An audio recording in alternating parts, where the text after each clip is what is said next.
రావాల్సి కోరుతా ఉన్నాను. సిపిఐ ఆహ్వానితురాలు స్వరూపారాయణ గారిని వెల్కమ్ రావాల్సి కోరుతా ఉన్నాను. కోట్లకు సంబంధించినటువంటి నాయకత్వం కూడా ఈ సమావేశానికి రానున్నారు. నిర్మాణం చేసినటువంటి నాయకత్వంలో అగ్రభాగమైనటువంటి గడ్డం వెంకటరెడ్డి గారు మరణించడం జరిగింది.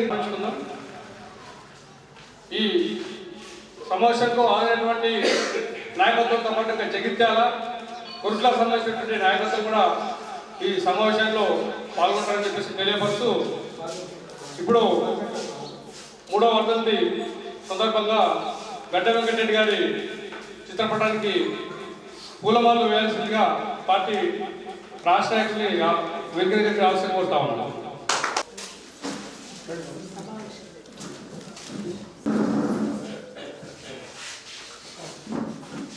సాధిస్తాం వెంకటరెడ్డి గారి ఆశయాలను, సాధిస్తాం వెంకటరెడ్డి గారి ఆశయాలను.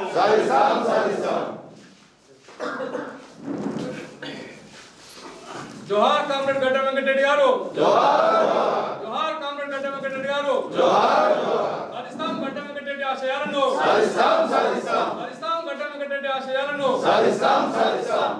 కామ్రేడ్ గడ్డ వెంకటరెడ్డి గారికి జోహార్, జోహార్ కామ్రేడ్ గడ్డ వెంకటరెడ్డి గారికి జోహార్, జోహార్ హై కామ్రేడ్ గడ్డ వెంకటరెడ్డి గారు, అమర్ హై కామ్రేడ్ గడ్డ వెంకటరెడ్డి గారు, అమర్ హై కామ్రేడ్ వెంకటరెడ్డి గారి ఆశయాలను సాధిస్తాం, కామ్రేడ్ వెంకటరెడ్డి గారి ఆశయాలను సాధిస్తాం.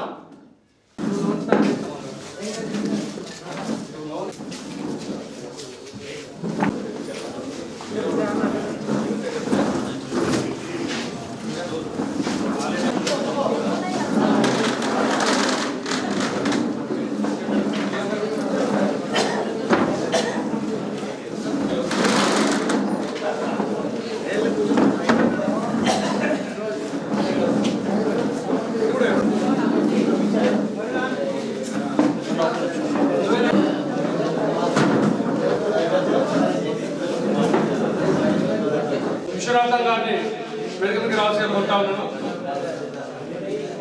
దీంతో పాటు దేవిదాస్ గారిని కూడా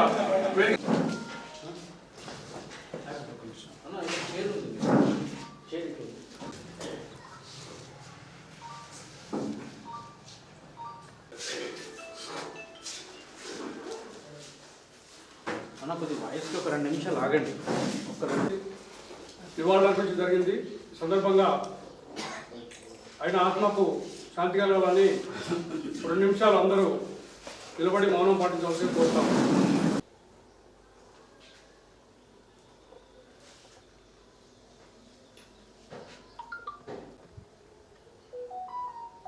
జోహార్ కామ్రేడ్ కురుట్ల ఈ నియోజకవర్గం సంబంధించి వచ్చినటువంటి కార్యకర్తలందరికీ, నాయకులందరికీ ముందుగా నిజామాబాద్ జిల్లా తరఫున అందరికీ స్వాగతం తెలియజేస్తూ, ఈ కార్యక్రమం రోజే గత 2 సంవత్సరాల క్రితం సిపిఐ పార్టీ ఏఐటీసీ నిజామాబాదు ఫౌండర్లో కలిగినటువంటి గడ్డ వెంకటరెడ్డి గారి 3వ వర్ధంతి కూడా ఈ సందర్భంగా మనం నిర్వహించుకుంటా ఉన్నాం. ఈ వర్ధంతి కార్యక్రమం ఉద్దేశించి ముందుగా పార్టీ రాష్ట్ర కార్యదర్శి సభ్యురాలు కామ్రేడ్ హర్షపద్మ గారిని మాట్లాడాల్సి కోరుతా ఉన్నాం.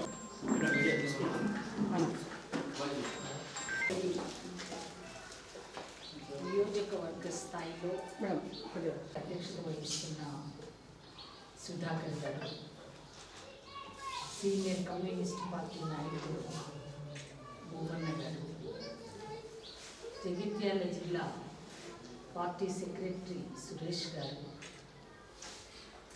వెంకటరెడ్డి గారి అబ్బాయి, ఇప్పుడు తెలంగాణ రాష్ట్ర రైతు సంఘంలో రాష్ట్ర స్థాయి నుంచి పనిచేస్తున్నటువంటి రాష్ట్ర నాయకుడిగా ఈ కార్యక్రమంలో ఉన్నారు. సంతోషకరమైనది. వారు మురళీధర్ రెడ్డి గారు, ఓమయ్య గారు, రాజిరెడ్డి గారు, రాజేష్ గారు, శ్రీనివాస్ గారు, వేదిక మీద ఉన్న స్వరూప గారు, సాయి గారు, మన విశ్వనాథ్ గారు, తదితరులు, మన రాజన్న గారు, దేవదాస్ గారు, అందరికీ, ఈ సభలో ఉన్న అందరికీ నా నమస్కారం. ఈరోజు వెంకటరెడ్డి గారి 3వ వర్ధంతి నిర్వహించుకుంటున్నాము అంటే విద్యార్థి దశ నుంచి చనిపోయేంత వరకు ఎక్కడా ఆగకుండా, విశ్రాంతి లేకుండా కష్టజీవులకు జీవించే హక్కు ఉండాలి. ఈ దేశ రాజ్యాంగం కాపాడబడితేనే నిరుపేద ప్రజలు జీవించటానికి వీలుంటుంది. దేశ ప్రజల ఐక్యతను కాపాడగలిగితేనే మన దేశం అభివృద్ధిని సాధించి తీరుతుంది అన్న లక్ష్యాలతో నిరుపేదలను ఏకం చేయటానికి ఆయా రంగాలలో ఉన్న కార్మిక సంఘం, రైతు సంఘం, మహిళా సంఘం, అన్ని తరగతులకు చెందిన సంఘాలను నిర్మించడంలో, వాటిని పటిష్టపరచడంలో కష్టజీవుల ఐక్యతే వారి అభివృద్ధికి, వారు స్వేచ్ఛగా బ్రతకటానికి వీలున్నటువంటి సామాజిక వ్యవస్థను ఏర్పరచగలుగుతాము అని ఆయన గారి జీవితంలో వెలుగెత్తి చాటినటువంటి, వందల వేల మందిని ప్రభావితం చేసినటువంటి వెంకటరెడ్డి గారు మరణించటము ఆల్రెడీ చూస్తుండగానే 3వ వర్ధంతి మనం జరుపుకుంటున్నాం. ఇంకా భవిష్యత్తులో కూడా అనేక త్యాగాలకు నిలయంగా కమ్యూనిస్టు ఉద్యమంలో అగ్రగామి పాత్ర వహించిన వెంకటరెడ్డి గారి వర్ధంతి సభను మనం జరుపుకోవటం ద్వారా మనందరము ప్రేరణ పొందటమే కాక ఈ జిల్లా, ఈ రాష్ట్ర ప్రజలందరూ ప్రేరణ పొందటానికి వీలుగా ఈ కార్యక్రమాన్ని మనం కొనసాగించాలా. వారి ఆశయాలను ముందుకు తీసుకువెళ్తాము అని ఎట్లా అయితే నినదించామో వాటికి పుష్పాలు ఉంచి ఖచ్చితంగా వాటిని అక్షరమక్షరము ఆచరణలో మనం అమలులోకి పెట్టడానికి కృతనిశ్చయంతో ముందుకు సాగటమే గడ్డం వెంకటరెడ్డి గారికి మనం అర్పించగలిగే నిజమైన నివాళిగా నేను పేర్కొంటున్నాను. ఈరోజు పార్లమెంటరీ స్థాయిలో మనం ఈ సమావేశాన్ని ఏర్పాటు చేసుకోవటంలో భాగమే నిజామాబాద్, జగిత్యాల జిల్లాల ముఖ్యమైనటువంటి కార్యకర్తల సమావేశాన్ని ఇక్కడ నిర్వహించుకుంటున్నాం. పార్లమెంటు ఎన్నికలు రాబోతా ఉన్నాయి.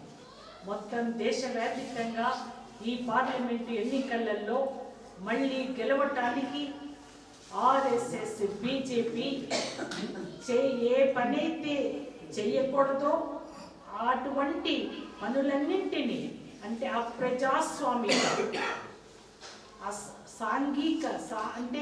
అసాంఘికమైనటువంటి చర్యలన్నింటికీ పాల్పడుతూ ఈ దేశ ప్రజలను ముక్కచెక్కలు చేయటానికి, మత ఉన్మాదాన్ని పెంచటానికి, హిందువులమే అందరము కానీ హిందుత్వ నినాదంతో హిందూ మతోన్మాదాన్ని రెచ్చగొట్టడం ద్వారా హిందువుల మధ్య, అట్లాగే హిందువులు ముస్లింల మధ్య, క్రిస్టియన్లు హిందువుల మధ్య, పార్సీ, బౌద్ధం ఇటువంటి మతాలన్నింటి మధ్య చిచ్చు పెట్టడానికి పూనుకోవటంలో భాగమే అయోధ్యలో రామాలయ నిర్మాణాన్ని పూనుకోవటం.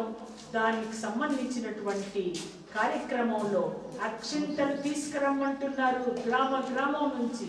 ఈ అక్షింతల పేరుతో, రాముడి పేరుతో హిందువులది మెజారిటీగా ఉన్న మతం, అందుకోసమే హిందువులంతా ఒకటిగా ఉండాలా, హిందువులందరూ కూడా ఆర్ఎస్ఎస్, బీజేపీకి ఓటు వేయాలా, తద్వారా మళ్ళీ మోడీని అధికారంలోకి తీసుకురమ్మని చెప్పటమే దీని ఉద్దేశము. అందుకోసమే మతాల మధ్య చిచ్చు పెట్టి ప్రజల మధ్య విభజన తీసుకురావటానికి ప్రయత్నించే ఆర్ఎస్ఎస్, బీజేపీ పూర్తి స్థాయి ప్రయత్నం కేవలం అధికారంలోకి రావటానికి.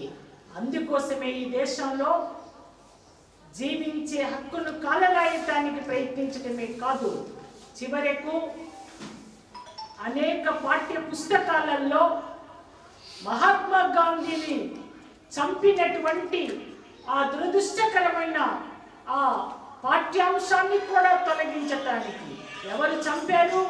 మీ అందరికీ తెలుసు. ఆర్ఎస్ఎస్ కు సంబంధించినటువంటి వాడు చంపితే దానికి సంబంధించి పాఠ్య పుస్తకాలలో ఏనాడో పొందుపరిస్తే ఈ రోజు దాన్ని తొలగించటానికి ప్రయత్నం చేస్తూ ఉన్నారు.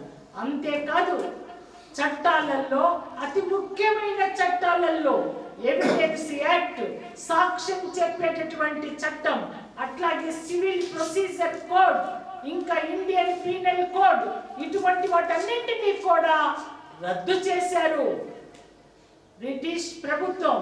ఈ దేశానికి స్వాతంత్ర్యం రాకముందే తీసుకొచ్చినటువంటి చట్టాలు ఈనాటి వరకు కొనసాగించటానికి మన దేశంలో మన ప్రభుత్వం ఏర్పడిన తర్వాత, స్వాతంత్ర్యం వచ్చిన తర్వాత భారత ప్రభుత్వం కూడా ఆ చట్టాలని ఎండోర్స్ చేసి వాటన్నింటినీ ఆమోదించి వాటిని ఇప్పటి వరకు కొనసాగిస్తూ ఉంటే వాటిని కూడా రద్దు చేసి రేపు రానున్నటువంటి పార్లమెంటు సమావేశాలలో ఆయన గారికి ఇష్టమైన చట్టాలు తీసుకురావటానికి మోడీ ప్రయత్నం కొనసాగిస్తూ ఉన్నారు.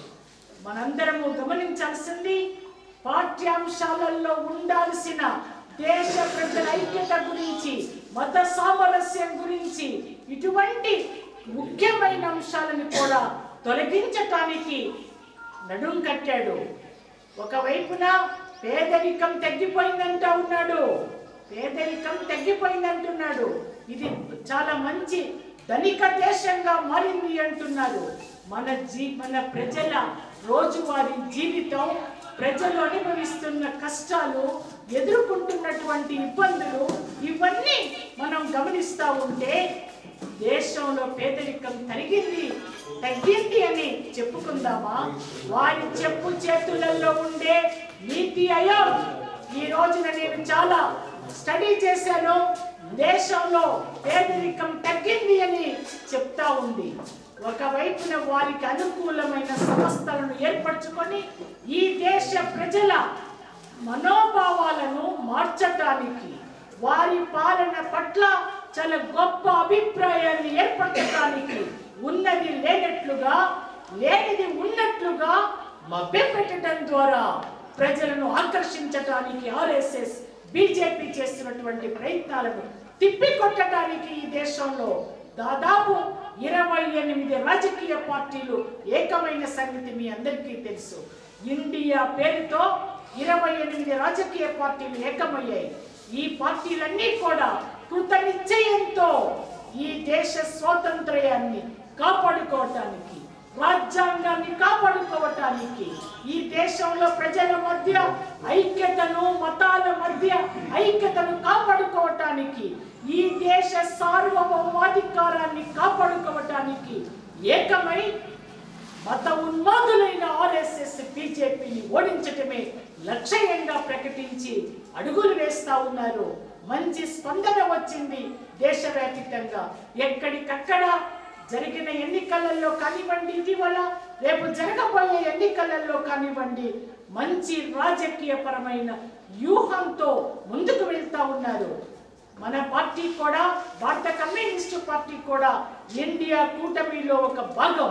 అంతేకాదు, ఇండియా అన్న పేరుని పొందుపరిచింది, పేరు పెట్టింది కూడా మన పార్టీని ప్రపోజ్ చేసింది కూడా. అందుకోసమే ఇండియా కూటమి ఈ దేశంలో రానున్న పార్లమెంటు ఎన్నికలలో గెలిపించుకోవటం ద్వారా ఆర్ఎస్ఎస్, బీజేపీని ఓడించటం లక్ష్యంగా మనం ప్రయాణం చేయాలి అని, అందుకు సన్నద్ధం కావాలని ప్రజలందరినీ ఓపికగా వివరించటం ద్వారా చైతన్యవంతులను చేయాలి అని. చాలా రాముడి పేరుంటే మనందరము రాముడిని పూజించమా? మనం ఏమైనా వ్యతిరేకిస్తున్నామా? ఎవరిష్టం వాళ్ళది ఇంట్లో రాముడిని పూజిస్తామా, ఇంకొక దేవుడిని పూజిస్తామా? నమ్మకం లేని వాళ్ళము అసలు పూజించమా? ఎవరి వ్యక్తిగత అభిప్రాయాలు వారివి.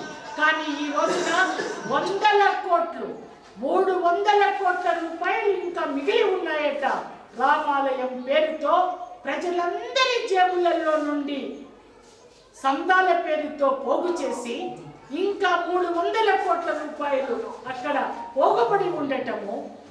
ఈ డబ్బంతా కూడా మన హాస్పిటల్ ఖర్చులు, మనం ఏ రకంగా వేల లక్షల రూపాయలు హాస్పిటల్లో ఖర్చు పెట్టాల్సి వస్తుంది.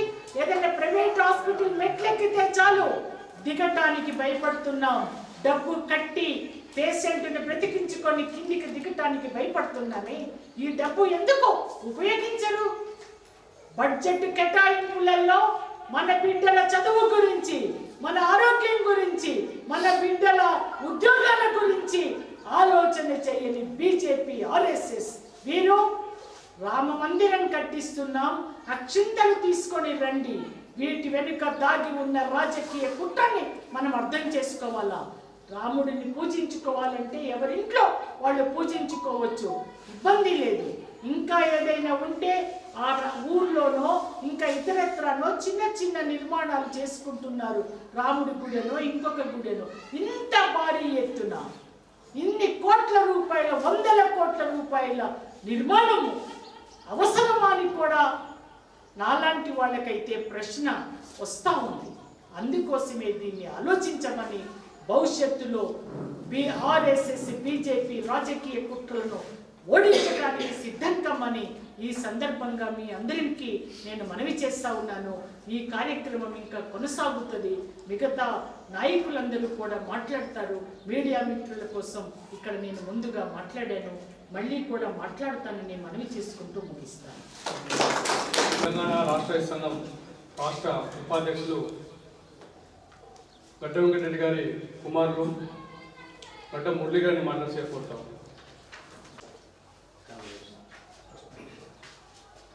వేదిక పైన పెద్దలందరికీ,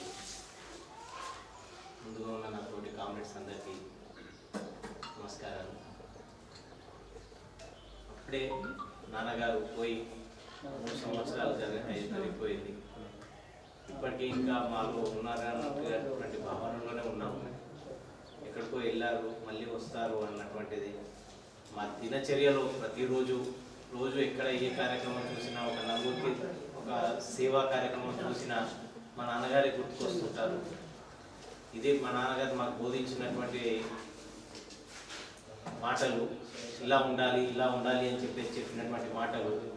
ఎక్కడైనా ఒక సహాయ కార్యక్రమం జరుగుతుందంటే ఇలా చేయాలిరా, అవసరమైనప్పుడు ఇలా ఉండాలి, మనం పేదల పక్షాన్ని నిలబడాలి, వాళ్ళకు మనతో అయినంత వరకు మనం సహాయం చేయాలి అన్నటువంటి చెప్పినటువంటి మాటలు పదే గుర్తుకు వస్తూనే ఉంటాయి.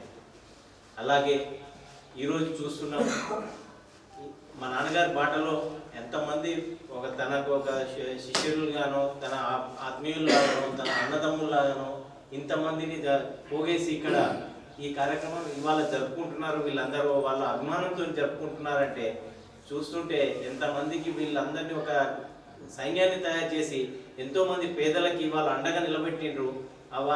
వాళ్ళందరి ఆశీర్వాదం, వీరి ఆశీర్వాదం అంతా కూడా మా కుటుంబానికి అంతా మేలు జరుగుతుందని చెప్పేసి, వీళ్ళందరి ఆశీర్వాదం ఇలాగే, వీళ్ళ అభిమానం ఇలాగే ముందు కూడా కొనసాగాలని చెప్పేసి మనస్ఫూర్తిగా కోరుకుంటూ సెలవు.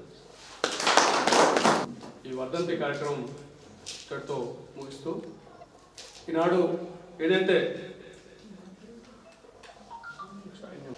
ఈ భారతదేశంలో గత 10 సంవత్సరాల కాలంలో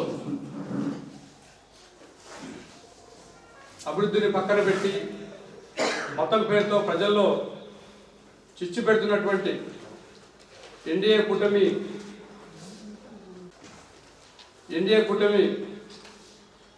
ఈ దేశం నుండి తరిమికొట్టాలని భారత కమ్యూనిస్ట్ పార్టీ గతంలోనే బీజేపీ హటావో దేశ్కు బచావో అని చెప్పేసి ఒక కార్యక్రమం కూడా చేయడం జరిగింది దేశవ్యాప్తంగా. దాంట్లో భాగంగా మన తెలంగాణలో కూడా ఆ కార్యక్రమం చేయడం జరిగింది. ఈ వర్ధంతి సందర్భంగా పార్టీ సీనియర్ నాయకులు ఉన్నటువంటి నాయకులు, ఆర్టీసీ ఉద్యమ నాయకులు ఆనంద గారిని గడ్డ వెంకటరెడ్డి గారి వర్ధంతి ఉద్దేశించి మాట్లాడాల్సి కోరుతా ఉన్నాం. చేసినటువంటి పెద్దలు, కామ్రేడ్స్, నందిపేట మండల్ నికల్పూర్ అయితే మాది నందిపేట మండలం కమటం విలేజ్. తను 44లో తను పుడితే 55లో నేను పుట్టాను. అప్పటికి నాకు 11 సంవత్సరాలు పెద్ద ఆయన. ఆర్టీసీలో మేము ఉద్యోగరీత్యా ఎంటర్ కాగానే అప్పుడు ఎంప్లాయీస్ యూనియన్లో ఏఐటీసీలో మేము చేరడం. అప్పుడు సిటీ కౌన్సిల్ ఉండేది, అన్ని డిపార్ట్మెంట్లు, పోస్టల్, బ్యాంకు, ఆర్టీసీ, ఇట్లాగా హెల్త్ ఇట్లా కలుపుకుని సిటీ దాంట్లో మేము వెళ్ళేవాళ్ళం. మేము తను ఎప్పుడు కలిసినా కార్మిక ఉద్యమం పట్ల, కార్మికులు ఎదుర్కొంటున్న సమస్యలు ఎట్లా పరిష్కరించాలి అనేటువంటిది చెప్పేది. మాకు వీలున్నప్పుడల్లా తాను అనేక సందర్భాల్లో ఒంటరిగా ఇద్దరమే కూర్చుంటే చాలా విషయాలు చర్చించేవారు. కార్మిక దృక్పథం, అనేకమైన ఒడిదుడుకుల నుండి తన ఉద్యోగరీత్యా ఎదుర్కొన్నా తిరిగి నిలదొక్కొని కార్మికులు ఏదో ఒకటి చేయాలనే తపనతోని తను జీవించుడు. తన జీవితం ఆదర్శంగా తీసుకొని మేము కొనసాగుతున్నాం. మీరందరూ కూడా తన ఆశయాలు నెరవేర్చాలని చెప్పేసి కోరుకున్నాం. ఈ అవకాశం ఇచ్చినందుకు ధన్యవాదాలు. ఆయనతో ఉన్నటువంటి అనుబంధాన్ని గుర్తు చేయడం జరిగింది.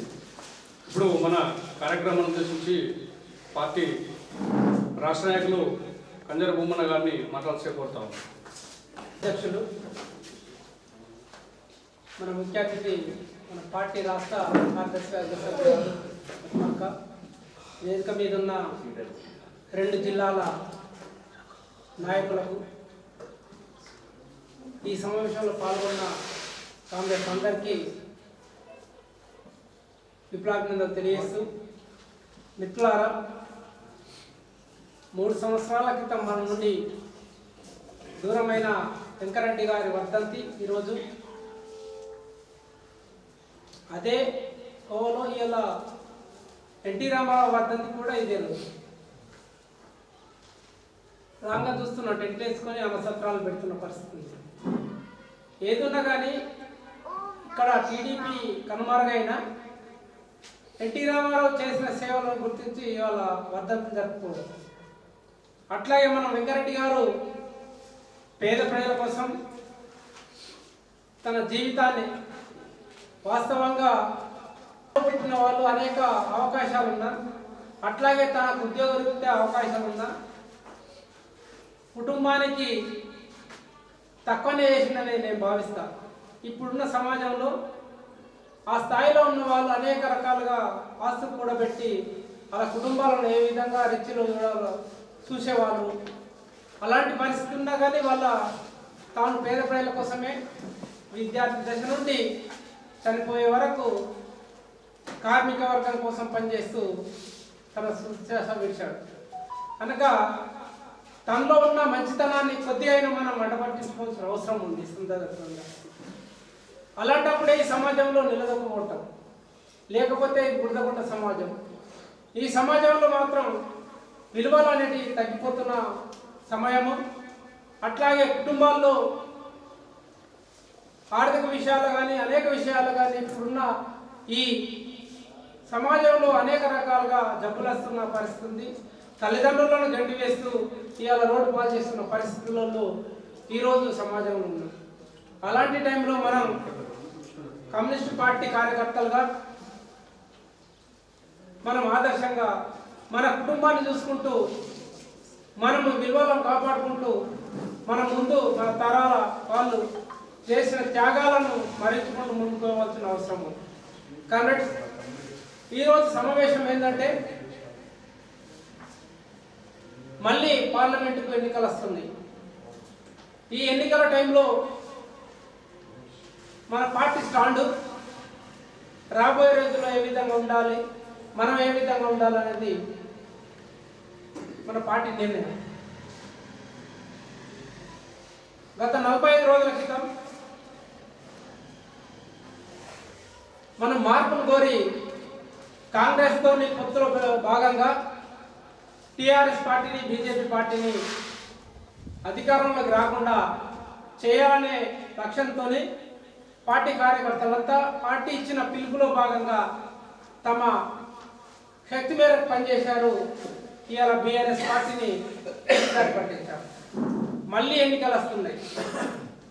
మరి వల్ల బీఆర్ఎస్ కనుక మోసపూరితము మతోన్మాద పార్టీ దేశంలో అల్లకొల్లను సృష్టించి మళ్ళీ అధికారంలోకి రావాలనే ఆలోచనతోనున్న బీజేపీ అది మతత్వ పార్టీ. మోడీని మళ్ళీ ఒకసారి అధికారంలోకి తీసుకురావాలని కార్పొరేట్ సంస్థలు కంకణం కట్టుకున్న పరిస్థితులలో ఇండియా కూటమిగా 28 పార్టీలతోని ఐక్యంగా 3-4 సార్లు సమావేశాలు నిర్వహించుకొని ఇవాళ రాబోయే ఎన్నికలను ఎదుర్కోవాలి అనే ఆలోచనతోనే పనిచేస్తున్నాం. ఆ కోవల్లోనే మనము సమన్వయం చేసుకోవాలి. రేపు ఎవరొచ్చినా ఈ కూటమిలో ఎవరున్నా మరి మన పార్టీ ఆ భాగస్వామ్య పార్టీలతో సమన్వయం చేసుకోవడం కోసం ఈ మతతత్వ పార్టీని ఓడించడం కోసం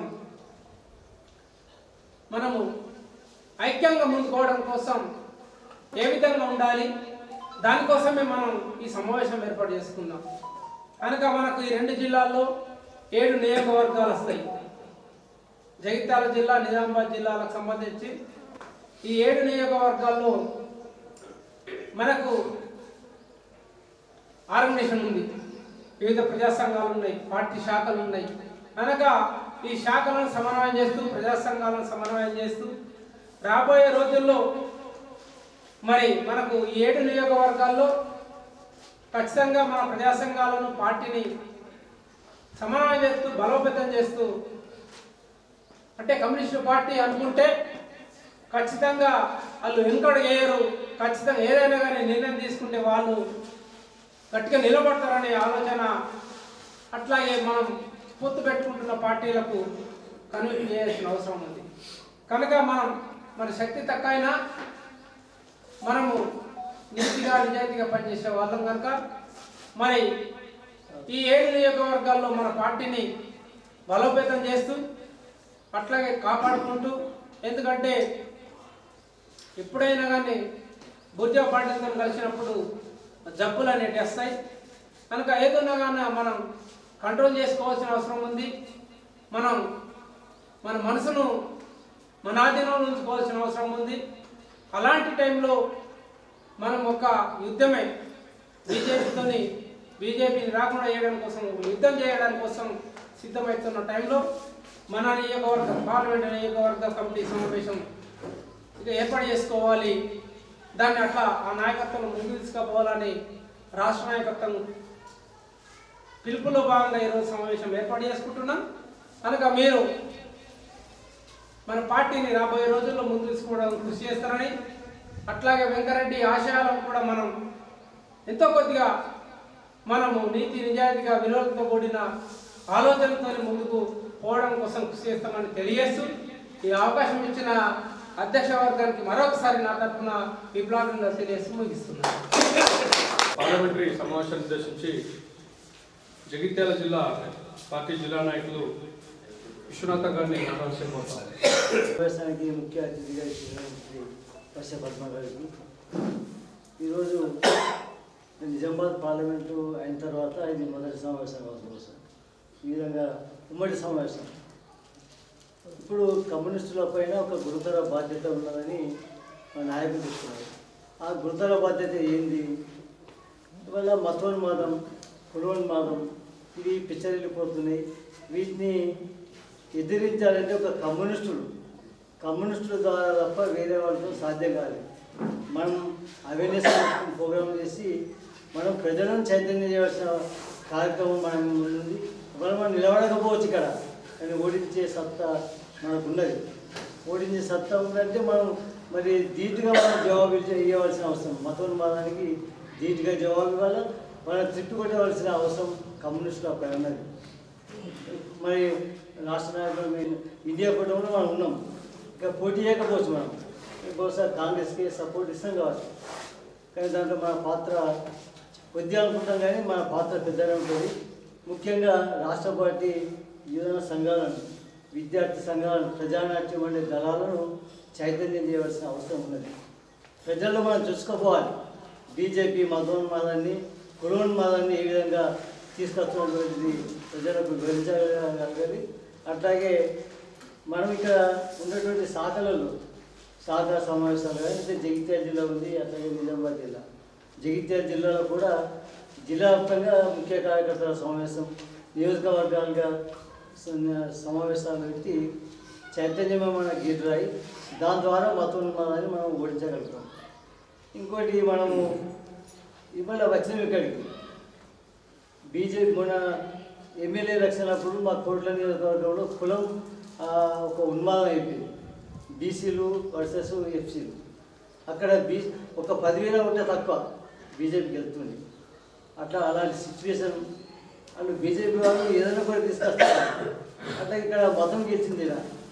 ఇక్కడ సభ్యులు ఓడిపోయారు, ఒక మతోన్మాదం గెలిచింది. అంటే మతోన్మాదం కులోన్మాదం వాళ్ళ ఆయుధాలు. బీజేపీ, ఆర్ఎస్ఎస్, బిహెచ్పి వాళ్ళ ఆయుధాలు ఏంటంటే కులం మతం. ఈ కులం మతాన్ని కమ్యూనిస్టులు తప్ప వేరే వాళ్ళు ఎదిరించలేదు. ఈ కమ్యూనిస్టుల వాళ్ళము మనం ఇతర ఎంఎల్ గ్రూపులను కమ్యూనిస్టులు అందరినీ కూడా ఒక వేదిక మీద తీసుకొచ్చి మాజీలను కానీ ఇంకా ఇతర వామపక్ష భావజాలు ఉన్నటువంటి వాళ్ళను ఒక వేదిక మీద తీసుకొచ్చి మనం ఈ లడాయిలో మనం పాల్పంచుకోవాల్సిన అవసరం ఉంది. మళ్ళీ మోడీ మరి అధికారంతో రావడానికి చాలా ప్రయత్నం చేస్తున్నారు. ఇవాళ రామ మందిరం జపం అదే మరి మీరేం చెప్పారు, వ్యక్తిగతం, అది మతం అనేటువంటిది వ్యక్తిగతం. కమ్యూనిస్టులకు మతం ఉందో లేదో నాకు తెలియదు, కానీ మనం మతాన్ని అంటుకుంటే మనం మట్టిలో వచ్చిపోతాం. మనకు మతం ఉండని కానీ మతము వ్యక్తిగతం అని చెప్పేటువంటి విధానం. ఇప్పుడు భద్రాచలం రాముడు ఉన్నాడు, పూజించుకొని మా ఊళ్ళే రామమందిరం పూజించుకొని వాళ్ళ ఇంటింటికి అక్షింతలు తీసుకెళ్ళి ఒక పిసలేపుతున్నారు. మతం పైన పిస, దేవుని పైన పిసలేపి ఓట్ల రూపంలో మార్చడానికి ఒక ప్రయత్నం చేస్తున్నారు. దీన్ని తిప్పుకోవవలసిన అవసరం మన అందరిపైన ఉన్నది. ఈ యొక్క ఇండియా కూటమిలో మరి తెలంగాణలో ఉన్నటువంటి కమ్యూనిస్టులు సిపిఐ కానీ సిపిఐఎం కానీ ఎమ్మెల్యే కానీ అందరినీ కూడా ఒక వేదికపైకి తీసుకొచ్చి మనం ఈ మతోన్మాదాన్ని ఓడించడానికి సర్వశక్తులు ఒడ్డవలసిన అవసరం ఉంది. ముఖ్యంగా మన పార్టీలో సాంస్కృతిక రంగాలను, యువకులను, విద్యార్థులను, మహిళా సంఘాలను ఈ ముఖ్యంగా మనం బలోపేతం చేసి చైతన్యం చేసి ఈ యొక్క సమావేశం ఏర్పడేసి మేము జగిత్యాల జిల్లాకి నలుగురం వచ్చాము. భూమన్న మా పాత మిత్రుడే వెంకరెడ్డి గారు జిల్లా కార్యదర్శి ఉన్నప్పుడు అప్పుడు మేము కలిసేది. చాలా మంచివాడు. మరి కమ్యూనిస్టులు అంటే మంచివాళ్ళు, కమ్యూనిస్టులు అంటే పేద ప్రజల పక్షాన్ని నిలవాలి. మనము కుటుంబ స్వార్థం కంటే ప్రజా స్వార్థమే ఎక్కువ. మన కుటుంబాన్ని తక్కువ ఇస్తాము, ప్రజల్ని ఎక్కువ ఇస్తాము. అలాంటి వాళ్ళే కమ్యూనిస్టులు. వెంకరెడ్డి గారు కూడా ఇంత మంచి సమావేశంలో పాల్గొన్నందుకు నేను చాలా అదృష్టవంతుని. అదృష్టం అంటే ఏంటిది, ఒక ప్రజలకు సేవ చేసినటువంటి భాగ్యం, ప్రజలకు ఒక మంచి అందించే పార్టీ నాయకత్వానికి చాలా విషయాలు తెలియాల్సి ఉంది. కాబట్టి శిక్షణ తరగతులు కూడా అవసరం అనేది మేము కూడా భావిస్తాం.